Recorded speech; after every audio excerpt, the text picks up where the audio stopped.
La légende raconte qu'après avoir créé notre monde, les trois déesses se retirèrent. Elles laissèrent quelque part dans le royaume d'Hyrule une relique sacrée, la Triforce. Celle-ci permettrait à celui qui en rassemble les trois fragments de voir son vœu le plus cher exaucé. Ganondorf possède le fragment de la Force. Il y a une centaine d'années, il tenta de s'emparer des deux autres par la violence, mais les sages gardiens de la Triforce l'en empêchèrent, et il fut emprisonné dans le royaume du crépuscule. La princesse Zelda est la détentrice du fragment de la sagesse. Elle régnait en paix sur le royaume d'Hyrule, jusqu'à ce qu'un assaut des forces du crépuscule ne l'oblige à abdiquer. Enfin, Link est un fermier vivant dans un petit village du royaume.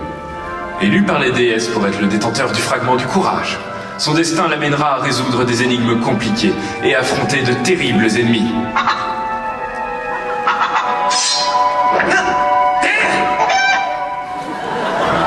De terribles ennemis, disais-je. Heureusement, pour l'aider dans sa quête, il trouvera de nombreux coffres contenant trésors et puissants artefacts.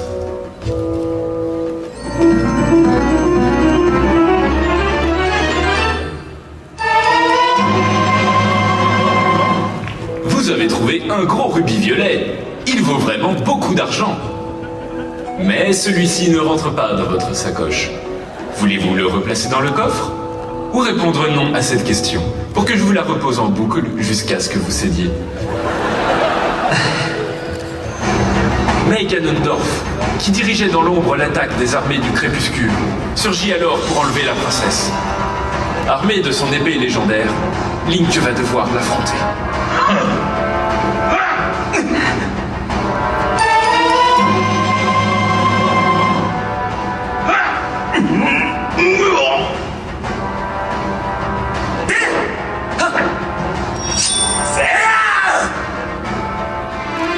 Et c'est ainsi que le bien triomphe toujours.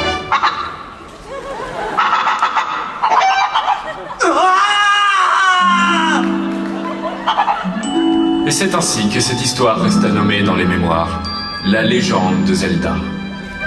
Même si, bon, objectivement, on peut considérer qu'elle n'a pas fait grand-chose.